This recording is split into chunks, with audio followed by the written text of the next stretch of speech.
Hello दोस्तों, नमस्कार। स्वागत है आपका अपने YouTube channel study first online में। दोस्तों, इस चैनल के माध्यम से मैं आपको यूजीसी नेट कॉमर्स सिलेबस की तैयारी करवाने वाला हूं। जैसा कि मैंने अपने पिछले वीडियो में कॉमर्स सिलेबस के बारे में बताया था, तो दोस्तों उसी सिलेबस के अकॉर्डिंग मैं आपको हर टॉपिक की तैयारी यूनिट वाइज करवाऊँगा। और उससे पहले जो दर्शक हमारे चैनल पर नए हैं या जिन्होंने चैनल को अभी तक सब्सक्राइब नहीं किया है, वो चैनल को सब्सक्राइब कर लें और साथ में बेल आइकन भी प्रेस कर दें, ताकि आपकी एक भी क्लास जो है वो मिस ना हो। ठीक है। और हाँ दोस्तों, मैं आपको पूरे सिलेबस की तैयारी फुल डिटेल से करवाऊँगा, जिससे आपको हर टॉपिक की महत्वपूर्ण जानकारी विस्तार से दी जाएगी और हर टॉपिक से संबंधित ऑब्जेक्टिव टाइप्स क्वेश्चन भी बताए जाएंगे, जिससे आपको उन्हें समझने में और याद रखने में परेशानी नहीं होगी। तो दोस्तों चलिए शुरू करते हैं। यूनिट फर्स्ट, व्यावसायिक वातावरण और अंतर्राष्ट्रीय व्यवसाय। तो हमारा आज का टॉपिक जो है वो है व्यावसायिक पर्यावरण। दोस्तों, व्यावसायिक पर्यावरण का अर्थ सीखने से पहले आपको व्यवसाय का अर्थ सीखना होगा। व्यवसाय किसको कहते हैं? तो देखो, व्यवसाय से अर्थ से उन सभी मानवीय आर्थिक क्रियाओं से है जो वस्तुओं एवं सेवाओं के उत्पादन तथा वितरण के लिए की जाती है। यानी जो भी क्रिया वस्तु के उत्पादन या सेवाओं के उत्पादन या वितरण के लिए की जाती है, व्यवसाय के अंतर्गत आती है। ठीक है। और व्यवसाय के लिए व्यावसायिक वातावरण का महत्वपूर्ण स्थान होता है। इसके अंतर्गत राजनीतिक पर्यावरण, आर्थिक पर्यावरण तथा वैधानिक पर्यावरण और इनमें निहित प्रावधानों का विस्तृत अध्ययन किया जाता है। और देखो दोस्तों कि व्यवसाय के संबंध में एक प्रोफेसर है डेविस, उन्होंने क्या परिभाषा दी है कि व्यवसाय वस्तुओं और सेवाओं के उत्पादन करने, बाजार में उनकी बिक्री करने तथा इस प्रयास से लाभ प्राप्त करने वाले व्यक्तियों की संगठित कोशिश है। तो ये सब व्यवसाय के अंतर्गत आती है। अब बात करते हैं अपन व्यावसायिक पर्यावरण की। तो दोस्तों, व्यावसायिक पर्यावरण किसे कहते हैं? तो इससे आपको देखो डिटेल में क्या लिखा है कि व्यावसायिक पर्यावरण दो शब्दों से मिलकर बना हुआ है। ठीक है। जैसे नाम से ही पता चलता है, व्यावसायिक प्लस पर्यावरण, यानी दो शब्द हैं, एक तो व्यवसाय है, दूसरा पर्यावरण। तो इन दोनों को जोड़ के मिलाए बनाया गया शब्द है वो है व्यावसायिक पर्यावरण। अब व्यावसायिक पर्यावरण शब्द से क्या आशय है? देखो कि व्यावसायिक पर्यावरण शब्द से अभिप्राय सभी व्यक्ति, संस्थान एवं अन्य शक्तियों की समग्रता से है जो व्यवसाय उद्यम से बाहर है। ठीक है। जो बाहरी व्यक्ति है, संस्थाएं हैं जो व्यवसाय को प्रभावित करते हैं या उनसे प्रभावित होते हैं, वो पर्यावरण की श्रेणी में आते हैं। ठीक है। लेकिन इसके परिचालन को प्रभावित करने की क्षमता रखते हैं। ठीक है। अर्थात वे सभी घटक जो किसी भी इकाई के चारों ओर रहते हैं और जिनकी परिधि के अंतर्गत व्यवसाय को कार्य करना पड़ता है, व्यावसायिक पर्यावरण के अंतर्गत सम्मिलित होते हैं। ठीक है। इसके लिए भी देखो एक प्रोफेसर है रॉबिन्सन, उन्होंने क्या परिभाषा दी है कि पर्यावरण उन संस्थाओं या शक्तियों से बना होता है जो किसी संगठन के कार्य निष्पादन को प्रभावित करती है, किंतु उस संगठन का उन पर बहुत ही कम नियंत्रण होता है। ठीक है। व्यावसायिक पर्यावरण का अर्थ सीखने के पश्चात हम बात करते हैं इसकी विशेषता की। तो देखो, व्यावसायिक पर्यावरण की क्या क्या विशेषता होती है। तो इसमें फर्स्ट है कि मनुष्य की आर्थिक क्रियाओं से संबंधित। देखो दोस्तों, व्यावसायिक पर्यावरण जो है वो मनुष्य की आर्थिक क्रियाओं से संबंधित होता है। ठीक है। आर्थिक क्रिया जिन्हें हम मुद्रा में माप सकते हैं। दूसरी विशेषता है कि व्यवसाय का आर्थिक पर्यावरण सदैव सरकार की नीतियों, निर्णयों या नियमों द्वारा निर्धारित होता है। ठीक है। सरकार की जैसी नीतियाँ होगी उस हिसाब से पर्यावरण निर्धारित होता है। तीसरा है कि समाज में धन और आय का वितरण व्यावसायिक पर्यावरण पर अनुकूल या प्रतिकूल प्रभाव डालता है। समाज में जिस प्रकार से धन का या आय का वितरण है, ठीक है, जिसकी आय ज़्यादा है या कम है, तो वो भी व्यावसायिक पर्यावरण पर क्या है, या तो अनुकूल या प्रतिकूल प्रभाव डालेगा। चौथी विशेषता है कि एक व्यवसाय में पूंजी की उपलब्धता की सीमा भी व्यावसायिक पर्यावरण द्वारा तय की जाती है। ठीक है। उसके अलावा क्या, व्यावसायिक पर्यावरण हमेशा क्या होता है, गतिशील होता है, बदलता रहता है समय के साथ साथ। ठीक है। और व्यावसायिक पर्यावरण अधिकांशतः क्या होता है, अनिश्चित होता है। ठीक है। निश्चित नहीं होता है, पर्यावरण हमेशा एक जैसा नहीं रहता है। ठीक है। बदलता रहता है, क्योंकि भविष्य में होने वाली घटनाओं का पूर्वानुमान नहीं लगाया जा सकता है, क्योंकि हम फ्यूचर में जो घटनाएं घटित होगी उसका पहले से अनुमान नहीं लगा सकते। ठीक है। और उसके बाद विशेषता है वह है कि व्यावसायिक पर्यावरण स्थानीय परिस्थितियों से संबंधित होता है। मतलब कि स्थानीय परिस्थितियाँ जो है, अलग अलग देश है या अलग अलग राज्य है, स्थान है, उनके द्वारा संबंधित होता है। इसी कारण अलग अलग देशों और अलग अलग स्थानों पर व्यावसायिक वातावरण भिन्न भिन्न प्रकार का हो सकता है। करेंगे व्यावसायिक पर्यावरण का महत्व। देखो दोस्तों, व्यावसायिक पर्यावरण का ज्ञान एक सफल व्यवसाय के लिए अत्यंत आवश्यक होता है, ठीक है। और आर्थिक पर्यावरण की महत्व को निम्नलिखित बिंदुओं की सहायता से मैंने समझाने की कोशिश की है, जिसमें पहला बिंदु है वो है अवसरों और खतरों का निर्धारण। देखो दोस्तों, अवसरों और खतरों का निर्धारण का मतलब क्या है कि बाह्य पर्यावरण में सकारात्मक कारकों के साथ साथ नकारात्मक कारक भी होते हैं, ठीक है। जो हमारी जो बाह्य संस्था है व्यापार से, जैसे कोई व्यक्ति है, संस्था है इत्यादि, जो बाहरी दायित्व है ना, बाहरी कारक है, तत्व है, तो उसमें सकारात्मक कारक के साथ साथ नकारात्मक कारक भी सम्मिलित होते हैं। सकारात्मक कारक व्यवसाय के लिए अवसर प्रदान करते हैं और नकारात्मक कारकों से क्या है, खतरे पैदा होते हैं, ठीक है। और व्यावसायिक पर्यावरण का विश्लेषण फर्म को अवसरों और खतरों की पहचान करने में सहायता करता है, ठीक है। दूसरा जो बिंदु है महत्व का, वो है भविष्य के विकास की योजना। देखो दोस्तों, पर्यावरण के साथ साथ परस्पर प्रभाव से व्यवसाय के लिए विकास के नए अवसर खुलते हैं, ठीक है। इससे संगठनों को उनकी गतिविधियों के विकास और विस्तार के क्षेत्रों की पहचान करने और वांछित उद्देश्यों को प्राप्त करने के लिए रणनीतियां तैयार करने में भी सहायता मिलती है, ठीक है। और तीसरा हमारा जो बिंदु है वो है प्रथम प्रस्तावक लाभ प्राप्त करना। इसका क्या मतलब होता है कि कोई भी व्यक्ति है या व्यवसायी है, वो अवसरों की पहचान यदि जल्द कर लें तो वह संगठन को प्रथम प्रस्तावित लाभ प्राप्त करने में भी सहायता करता है, ठीक है। यानी जिसको अवसर की पहचान हो जाए और जल्द से जल्द डिसीजन ले, ठीक है, तो उससे वह अपना लाभ जो है वो बढ़ा भी सकता है। उसके अगला बिंदु है प्रारंभिक चेतावनी संकेत पढ़ना। व्यावसायिक पर्यावरण गतिशील होता है दोस्तों, और ये तकनीकी सुधार, उपभोक्ता की प्राथमिकताओं में बदलाव और बाजार में जो नई नई प्रतियोगिता के प्रवेश के कारण बदलता रहता है, ठीक है। और व्यावसायिक पर्यावरण का विश्लेषण जो है व्यावसायिक फर्म को किसी भी खतरे को पहचानने में सक्षम बनाता है और इस प्रकार वह चुनौतियों से मुकाबला करने के लिए भी तैयार करता है, ठीक है। पांचवा जो महत्व है वो है तेज बदलावों से निपटना, क्योंकि व्यवसाय में क्या है, नित नए परिवर्तन होते रहते हैं तेज़ी से, ठीक है। तो पर्यावरण विश्लेषण गतिशील व्यवसाय पर्यावरण की चुनौतियों से निपटने में प्रबंधकों के कार्य को आसान बनाता है, ठीक है। व्यावसायिक पर्यावरण में जो तेज बदलाव के साथ साथ प्रभावित तरीके से निपटने के लिए प्रबंधकों को पर्यावरण को समझने और जांचने के लिए उपयुक्त रणनीति विकसित करनी चाहिए दोस्तों। और छठा जो महत्व है वो है प्रदर्शन में सुधार।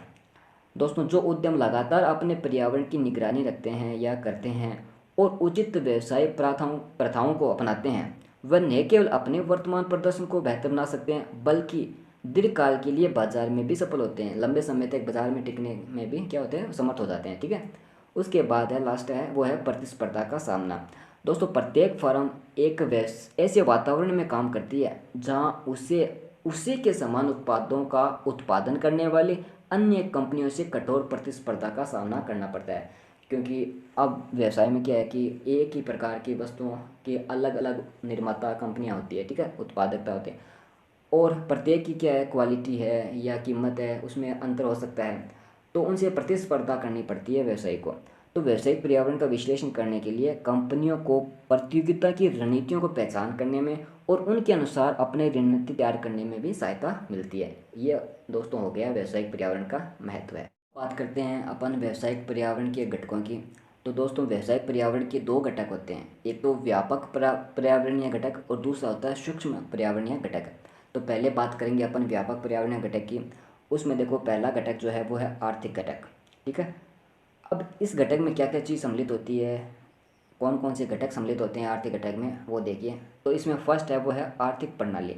आर्थिक प्रणाली क्या होती है दोस्तों, कि आर्थिक प्रणाली विभिन्न आर्थिक प्रणालियों में व्यावसायिक पर्यावरण अलग अलग होता है। उदाहरण के लिए देखो आप कि एक पूंजीवादी आर्थिक प्रणाली में व्यापार संगठनों को बहुत ही सीमित सरकारी नियमों और नियंत्रणों के अधीन किया जाएगा और वे अधिक बाजार बलों द्वारा नियंत्रित होंगे, ठीक है। दूसरा है आर्थिक संरचना। आर्थिक संरचना अर्थव्यवस्था में प्रत्येक क्षेत्र के सापेक्ष भाग और महत्व को परिभाषित करती है, ठीक है। और एक अर्थव्यवस्था मुख्य रूप से संरचना में कृषि और औद्योगिक हो सकती है, ठीक है। और भारतीय अर्थव्यवस्थाओं को सेवाओं का अर्थव्यवस्था भी कहा जाता है, क्योंकि भारतीय सकल घरेलू उत्पाद जो है जीडीपी का एक बड़ा हिस्सा सेवा क्षेत्र से भी आता है दोस्तों। इसलिए प्राथमिक, द्वितीय और तृतीय क्षेत्रों को सापेक्ष हिस्सा एक अर्थव्यवस्था का ढांचा निर्धारित करता है, ठीक है। तीसरा है वो है आर्थिक नियोजन। प्रत्येक देश भविष्य की आर्थिक गतिविधियों की योजना बनाता है दोस्तों। ये तो आपको पता ही है कि प्रत्येक देश है फ्यूचर को ध्यान में रखते हुए अपनी आर्थिक गतिविधियों की संरचना बनाता है। जिससे उपलब्ध संसाधनों को इष्टतम तरीके से आवंटित किया जा सके। ठीक है। आर्थिक नीतियाँ। आर्थिक नीतियों में वित्तीय नीति, मौद्रिक नीति, औद्योगिक नीति और व्यापार विदेश नीति आदि सम्मिलित होती है। ठीक है। अब पांचवा है आर्थिक विनिमय। आर्थिक विनिमय का मतलब क्या होता है कि आर्थिक नीतियों के उचित क्रियान्वयन के लिए प्रत्येक अर्थव्यवस्था में कुछ आर्थिक नियम होते हैं। व्यवसाय में अवैध या अनुचित व्यवहार को नियंत्रण करने के लिए भारत में जो संस्था है उसका नाम है विदेशी विनिमय प्रबंधन अधिनियम फेमा। ठीक है। और अर्थव्यवस्था के विभिन्न क्षेत्रों में कामकाज की निगरानी करने के लिए सेबी जैसा विनियामक निकाय भी है। यह निकाय व्यापार कारोबारी वातावरण को सुरक्षित बनाता है और ग्राहकों एवं आर्थिक संगठनों को धोखाधड़ी से भी बचाता है। तो ये हो गए दोस्तों जो है हमारे आर्थिक घटक। बात करते हैं अपन गैर आर्थिक घटक की। गैर आर्थिक घटक में दोस्तों जो पहला घटक है वो है राजनीतिक घटक। अब राजनीतिक घटक दोस्तों क्या होता है, देखो कि यह विभिन्न आर्थिक इकाइयों को बड़े पैमाने पर प्रभावित करता है राजनीतिक घटक। ठीक है। और राजनीतिक घटकों में निम्नलिखित कारण सम्मिलित होते हैं जिसके कारण यह बहुत बड़े पैमाने पर इसको प्रभावित करता है। कौन कौन से घटक होते हैं? पहला है सत्तारूढ़ पार्टी की राजनीतिक विचारधारा। ठीक है। दूसरा है देश की राजनीतिक ताकत। फिर है अन्य देशों के साथ संबंध कैसे हैं, रक्षा और सैन्य नीतियाँ कैसी है, देश में केंद्र या राज्य का संबंध कैसा है और विपक्षी दलों की क्या ताकत है। ये सब राजनीतिक घटक के अंतर्गत आते हैं। ठीक है। और दूसरा है कानूनी घटक। कानूनी घटक में क्या होता है, देखो कि कानूनी घटक व्यापारिक संगठनों के हितों को राष्ट्रीय हितों के विरुद्ध न जाने देने के लिए प्रत्येक देश के कई कानून नियम है। संगठनों के निगमन, स्टॉक एक्सचेंज में उनकी लिस्टिंग, करों का भुगतान, विनिर्माण मानदंड और उत्पादक एवं सेवाओं के मूल्य संबंधी अनेक नियमों को पूरा करना होता है। ठीक है। जो व्यापार के कानून है और जो व्यापार के कानूनी पर्यावरण को भी नियंत्रित करते हैं। उसके बाद में है सामाजिक और सांस्कृतिक घटक। सामाजिक और सांस्कृतिक घटक में क्या है, देखो देखो कि समाज और सांस्कृतिक कारकों के प्रभाव जो व्यवसाय के नियंत्रण में नहीं है को सामाजिक और सांस्कृतिक पर्यावरण के रूप में जाना जाता है। ठीक है। इस कार्य के प्रति लोगों की दृष्टिकोण, परिवार व्यवस्था, जाति व्यवस्था, धर्म, शिक्षा, लिंग, पूर्वाग्रह आदि जैसे कारक भी शामिल होते हैं। उसके बाद में प्रौद्योगिकी और तकनीकी घटक जो व्यावसायिक पर्यावरण को प्रभावित करते हैं। उसके बाद में है प्राकृतिक घटक। प्राकृतिक घटक में क्या होता है, इसमें प्राकृतिक संसाधन है, मौसम या जलवायु है इत्यादि भी क्या है इसको व्यावसायिक पर्यावरण को प्रभावित करते हैं। उसके बाद में जनसांख्यिकीय घटक। जनसांख्यिकीय घटक में क्या है कि जो इसमें जनसंख्या का आकार है या जनसंख्या में जीवन स्तर है जनसंख्या का या विकास दर है और आयु वर्ग की संरचना किस टाइप की है, पारिवारिक आकार किस टाइप का है, संयुक्त परिवार है या एकल परिवार है, आय का स्तर कैसा है आदि जनसांख्यिकीय के घटक होते हैं जो व्यावसायिक पर्यावरण को प्रत्यक्ष या अप्रत्यक्ष रूप से प्रभावित करते हैं। तो ये बात होगी हमारे गैर आर्थिक घटक की। और दूसरा जो घटक है वो है सूक्ष्म पर्यावरणीय घटक। किसको बोलते हैं, देखो कि सूक्ष्म पर्यावरण से तात्पर्य उन आंतरिक तत्वों या संगठनात्मक घटकों से है जिनका सीधा प्रभाव व्यवसाय पर पड़ता है। ठीक है। जो यानी प्रत्यक्ष रूप से व्यवसाय को प्रभावित करते हैं, उनसे प्रभावित होते हैं, वो कहलाते हैं सूक्ष्म पर्यावरणीय घटक। तो उसमें कौन कौन आते हैं, देखो फर्स्ट है आपूर्तिकर्ता। आपूर्तिकर्ता कौन होता है, जो फर्म को या व्यवसाय को कच्चे माल की आपूर्ति करता है। ठीक है। उनको आपूर्तिकर्ता के रूप में जाना जाता है। उन्हें विश्वसनीय होना चाहिए और केवल एक आपूर्तिकर्ता पर निर्भरता को कम करने के लिए व्यवसाय के पास कई आपूर्तिकर्ता होना चाहिए। अब जैसे एक व्यवसाय है तो उसको ज़रूरी नहीं है कि एक ही आपूर्तिकर्ता पर वो डिपेंड हो, एक से अधिक आपूर्तिकर्ताओं से उनको माल खरीदना चाहिए। ठीक है। दूसरा है वो है ग्राहक। ग्राहक दोस्तों क्या होता है कि जो वस्तुओं को खपत करने में सहायता प्रदान करता है। तो दोस्तों ग्राहक को जो है वो बाजार के राजा के रूप में जानते हैं उसको। और प्रत्येक व्यवसाय की सफलता अपने ग्राहकों की संतुष्टि के स्तर पर निर्भर करती है। यानी हमारे जो प्रोडक्ट है, हमारा जो उत्पाद है, उनसे ग्राहक को संतुष्टि मिलती है तभी हम बाजार में टिक पाएंगे। ठीक है। तीसरा है प्रतिस्पर्धी। प्रतिस्पर्धी भी सूक्ष्म पर्यावरण में दोस्तों एक कारक है और इनमें समान प्रकार की वस्तुएं और सेवाएं प्रदान करने वाले संगठन शामिल होते हैं। प्रतिस्पर्धी यानी जो हमारी जैसी वस्तुओं को उत्पादन कर रहे हैं वो प्रतिस्पर्धी कहलाते हैं। ठीक है। तो प्रतिद्वंदियों के प्रत्येक कदम से व्यापार प्रभावित होता है जिस कारण प्रतिस्पर्धियों की रणनीतियों के अनुसार स्वयं को समायोजित करना पड़ता है। दोस्तों पांचों है विपणन मध्यस्थ। विपणन मध्यस्थ क्या होते हैं कि विपणन मध्यस्थ भी जो उत्पादकों और अंतिम उपभोक्ताओं के मध्य एक कड़ी के रूप में कार्य करते हैं। ठीक है। दलाल के रूप में या और उत्पाद को बढ़ावा देने, बेचने और वितरित करने में आर्थिक उद्यमों की सहायता करते हैं। उदाहरण के लिए देखो दोस्तों कि भौतिक वितरण कंपनियां उत्पाद को उत्पादन के स्थान से बिक्री के स्थान तक ले जाती है। थोक विक्रेता और खुदरा विक्रेता उत्पाद को उपभोक्ताओं तक पहुंचाते हैं। और विपणन सेवा एजेंसियां बाजार अनुसंधान और परामर्श सेवाएं प्रदान करती है। तो यह सब क्या विपणन मध्यस्थ के अंतर्गत आती है, ठीक है। उसके बाद में है जनता। जनता भी दोस्तों व्यवसाय को प्रभावित करती है और व्यक्तियों का वह समूह है जिसकी संगठन के लक्ष्यों को पूरा करने की क्षमता में दिलचस्पी है या जिसका उस पर प्रभाव पड़ता है, उसे जनता कहा जाता है। जनता में देखो दोस्तों मीडिया है, स्थानीय नागरिक भी है, नस्लीय समूह इत्यादि भी सम्मिलित होते हैं। वे हमेशा उत्पाद के उपयोगकर्ता हों या आवश्यक नहीं है। जरूरी नहीं है कि वो हमारे जो प्रोडक्ट है उनका उपयोग करें, ठीक है, लेकिन जो उपयोग को या उत्पादन को प्रभावित करते हैं वो जनता के रूप में सम्मिलित होते हैं।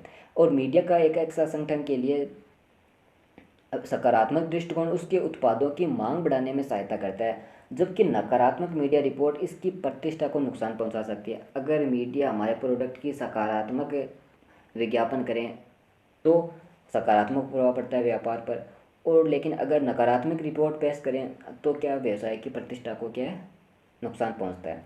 अगला टॉपिक है वो है आर्थिक पर्यावरण, ठीक है।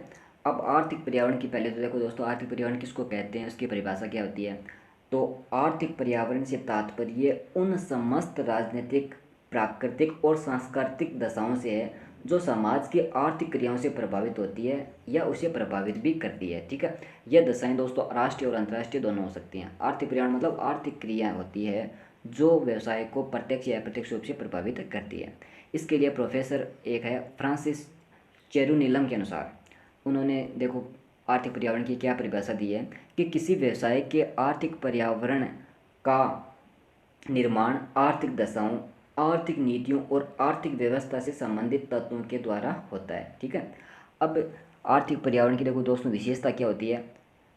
तो आर्थिक पर्यावरण की विशेषता है कि इसमें क्या है कि पूंजी सरलता से उपलब्ध हो जाती है, पहली विशेषता है। दूसरी, नियोजित अर्थव्यवस्था का विकास होता है, ठीक है। तीसरी, आय और धन के समान वितरण को महत्व दिया जाता है। आर्थिक क्रियाओं का संचालन सुविधाजनक हो जाता है। आर्थिक विकास में सरकारी नीतियों को प्राथमिकता दी जाती है। आधारभूत संसाधन उपलब्ध होते हैं। तकनीकी सुधार, उपभोक्ताओं की प्राथमिकताओं में परिवर्तन के कारण आर्थिक पर्यावरण भी प्रभावित होता है। तो दोस्तों ये 4-5 विशेषता है, ये आप पे पढ़ लेना, ठीक है। अब बात करेंगे अपन आर्थिक पर्यावरण के घटकों की। आर्थिक पर्यावरण की घटक में देखो दोस्तों पहला है वो है देश की आर्थिक प्रणाली। अब आर्थिक प्रणाली दोस्तों 3 प्रकार की है, जिसमें पहली है वो है पूंजीवादी अर्थव्यवस्था। पूंजीवादी अर्थव्यवस्था क्या होती है दोस्तों, तो इसके लिए एक प्रोफेसर है GTH कोल के अनुसार पूंजीवादी लाभ के लिए उत्पादन का वह प्रणाली है जिसके अंतर्गत उत्पादन के उपकरणों तथा सामग्री पर व्यक्तिगत स्वामित्व होता है, ठीक है। जिसमें उत्पादन के जितने भी साधन है या सामग्री है उस पर क्या है, व्यक्तिगत नियंत्रण होता है, उसमें सरकार का कोई हस्तक्षेप नहीं होता है, ठीक है। तथा उत्पादन मुख्य रूप से मजदूरी के श्रमिकों द्वारा किया जाता है और इस उत्पादन पर पूंजीपति स्वामित्व का अधिकार होता है। ये दोस्तों कहलाती है पूंजीवादी अर्थव्यवस्था। तो सामान्य शब्दों में देखो इसको अगर अपन समझें तो क्या है कि पूंजीवादी अर्थव्यवस्था प्रणाली के अंतर्गत व्यवसायियों के द्वारा व्यक्तियों को पूंजी जमा करने और इस पूंजी में मुनाफा प्राप्त करके पूंजी एकत्रित करने के लिए प्रोत्साहित किया जाता है, ठीक है। और इस व्यवस्था के अंतर्गत व्यवसाय के क्षेत्र में सरकार की भूमिका प्रत्यक्ष, अप्रत्यक्ष या सीमित होनी चाहिए, ठीक है। सरकार की नगण्य भूमिका होती है, ठीक है, तो वो पूंजीवादी अर्थव्यवस्था कहलाती है। अब दोस्तों पूंजीवादी अर्थव्यवस्था की क्या विशेषता होती है ये देखो। तो पहली विशेषता है वो है निजी स्वामित्व है। तो पूंजीवादी अर्थव्यवस्था में क्या है कि व्यक्तिगत स्वामित्व जो है वो पूंजीवाद की आधारभूत विशेषता है। इसमें स्वामित्व जो है वो निजी होता है, ठीक है। दूसरी विशेषता है कि व्यवसाय के चुनाव की स्वतंत्रता। इसमें क्या है कि पूंजीवादी अर्थव्यवस्था में व्यवसाय को अपना व्यवसाय चुनने की स्वतंत्रता होती है, वह अपनी इच्छा के अनुसार व्यवसाय का चुनाव कर सकता है। तीसरा है समन्वय का अभाव। तो पूंजीवादी अर्थव्यवस्था में उपभोक्ता की प्रभुसत्ता होने के कारण आर्थिक प्रणाली में कीमत संयंत्र के स्वचालित होने की वजह से उत्पत्ति क्रिया में आदर्श समन्वय का बनाना कठिन हो जाता है, ठीक है। तीसरा है धन का अपव्यय। क्योंकि ये पूंजीवादी अर्थव्यवस्था है, इसमें सरकार का हस्तक्षेप नहीं होता है, तो धन का अपव्यय जैसा कि सर्वविदित है कि पूंजीवादी अर्थव्यवस्था में प्रतिस्पर्धा का अपना ही स्थान है, जिसके कारण प्रत्येक पूंजीवादी अधिकतम धन एकत्रित करने के लिए न केवल पुराने उद्योगों का विस्तार करता है अपितु नए उद्योगों की स्थापना भी करता है और उनके प्रचार प्रसार पर कई बार अत्यधिक व्यय करना पड़ जाता है। ठीक है, तो इसके लिए धन का अपव्यय हो जाता है। चौथा है कि लाभ कमाना एकमात्र उद्देश्य है, क्योंकि पूंजीवादी अर्थव्यवस्था में व्यवसाय उसी उत्पाद को बनाने और बेचने की चेष्टा करेगा जिससे उत्पादन और विक्रय से अधिक लाभ प्राप्त हो। उसके बाद है सामाजिक कल्याण की अनदेखी। तो पूंजीवादी अर्थव्यवस्था में क्या है कि व्यवसाय सिर्फ अपने लाभ के लिए देखता है। ठीक है, तो पूंजीवादी अर्थव्यवस्था में संचालन व्यक्तिगत लाभ के उद्देश्य से होता है दोस्तों, जिससे न चाहते हुए भी सामाजिक कल्याण की अनदेखी हो जाती है, क्योंकि इसमें निजी हितों को क्या है सर्वोपरि रखा जाता है, इसमें समाज के हितों की कोई चर्चा नहीं होती है। ठीक है, और उसका बाद है कि सरकारी हस्तक्षेप का अभाव, क्योंकि पूंजीवादी अर्थव्यवस्था के निजी हाथों में होती है ना, तो इसमें सरकार का हस्तक्षेप बहुत ही कम होता है या न के बराबर होता है। तो यह बात हो गई पूंजीवादी अर्थव्यवस्था की विशेषता। बात करते हैं दूसरी अर्थव्यवस्था जिसका नाम है समाजवादी अर्थव्यवस्था। तो समाजवादी अर्थव्यवस्था के लिए देखो एक परिभाषा है हमारे पास मॉरिस डॉब के अनुसार कि समाजवाद की आधारभूत विशेषता यह है कि इसमें संपन्न वर्ग की संपत्ति का अधिग्रहण और पूंजी एवं भूमि का सामाजिकरण करके उन वर्ग संबंधों को समाप्त कर दिया जाता है जो पूंजीवादी उत्पादन के आधार हैं। ठीक है, तो इसमें क्या होता है दोस्तों, इसकी परिभाषा देखो कि समाजवादी अर्थव्यवस्था के अंतर्गत उत्पत्ति एक वितरण के प्रमुख साधनों पर सरकार का स्वामित्व और नियंत्रण होता है। ठीक है, इसमें देखो निजी स्वामित्व नहीं होता है, इसमें क्या सरकार का स्वामित्व होता है संपत्ति पर या उत्पादन पर। ठीक है, जिसके परिणाम स्वरूप सहकारिता के आधार पर इन साधनों का प्रयोग अधिकतम सामाजिक लाभ के लिए किया जाता है। ठीक है, तो देखो दोस्तों इस परिभाषा से क्या स्पष्ट है कि जिस अर्थव्यवस्था में उत्पत्ति के साधनों पर व्यक्तिगत स्वामित्व की बजाय सरकार का स्वामित्व होता है या सामाजिक स्वामित्व होता है, वह समाजवादी अर्थव्यवस्था कहलाती है। अपन समाजवादी अर्थव्यवस्था की विशेषताओं की, तो समाजवादी अर्थव्यवस्था की क्या विशेषता है, देखो पहली है शोषण कांड। क्योंकि देखो समाजवादी अर्थव्यवस्था में जो स्वामित्व है वह सरकार के हाथों में होता है या सामाजिक होता है, तो समाजवादी अर्थव्यवस्था में अर्थव्यवस्था का संचालन निजी हाथों के स्थान पर सरकारी हाथों में चला जाता है, जिससे श्रमिक, उपभोक्ता और अन्य वर्गों का शोषण जो है वो समाप्त हो जाता है। ठीक है, दूसरा है केंद्रीय नियोजन। समाजवादी अर्थव्यवस्था के अंतर्गत आर्थिक प्रणाली में आर्थिक क्रियाओं के संचालन के लिए केंद्रीकृत नियोजन सत्ता का गठन किया जाता है। तीसरा है प्रतियोगिता का अंत। क्योंकि समाजवादी अर्थव्यवस्था में समस्त नियंत्रण जो है वो सरकार के हाथों में आने के कारण प्रतियोगिता का समापन हो जाता है और प्रतियोगिता के कारण होने वाले अपव्यय पर भी रोक लग जाती है। उसके बाद है मजदूरी दरों का निर्धारण। समाजवादी अर्थव्यवस्था में मजदूरी दरों का जो निर्धारण है वो सरकारी स्तर पर किया जाता है, सरकार ही निर्धारित करती है मजदूरों की मजदूरी, जिससे बाजार शक्तियों द्वारा निर्धारित मजदूरी दरों पर भुगतान के द्वारा श्रमिकों का शोषण जो है वो समाप्त हो जाता है। फिर है कीमत निर्धारण का आधार। समाजवादी अर्थव्यवस्था में कीमत निर्धारण कीमत संयंत्र द्वारा न करके सरकार अपने अनुभवों के आधार पर करती है और इस प्रकार कीमत निर्धारण सामाजिक हितों को ध्यान में रखकर की जाती है। उसके बाद है राज्य स्तरीय क्रिया संपादन। तो दोस्तों समाजवाद में विभिन्न उत्पादन और वितरण क्रियाओं का संपादन निजी स्तर पर न होकर क्या होता है, राज्य स्तर पर किया जाता है। ठीक है, तो ये आपको याद करनी है समाजवादी अर्थव्यवस्था की विशेषताओं। अब बात करते हैं दोस्तों मिश्रित अर्थव्यवस्था की। तो मिश्रित अर्थव्यवस्था पूंजीवादी और समाजवादी दोनों अर्थव्यवस्थाओं का क्या है, मिश्रण है। मिश्रित अर्थव्यवस्था में निजी और सार्वजनिक क्षेत्र में घनिष्ठ संबंध होता है। ठीक है, यानी पूंजीवादी अर्थव्यवस्था और समाजवादी अर्थव्यवस्था दोनों को मिलाने पर, यानी जिसमें निजी स्वामित्व भी होता है और सामाजिक स्वामित्व भी होता है, सरकार का स्वामित्व भी होता है, तो वो पूंजीवाद मिश्रित अर्थव्यवस्था जो है कहलाती है। ठीक है, तथा दोनों एक इकाई के रूप में कार्य करते हैं। मिश्रित अर्थव्यवस्था एक ऐसी आर्थिक अर्थव्यवस्था है जिसमें समुदाय के सभी वर्गों के आर्थिक कल्याण के संवर्धन के लिए सार्वजनिक एवं निजी क्षेत्र को विशेष भूमिकाएं दी जाती है, तो वो मिश्रित अर्थव्यवस्था कहलाती है। अब मिश्रित अर्थव्यवस्था पूंजीवादी और समाजवादी विचारधाराओं का क्या है, समव्यवहार है, जो महत्वपूर्ण और बहुचर्चित व्यवस्थाओं से बनाई गई है।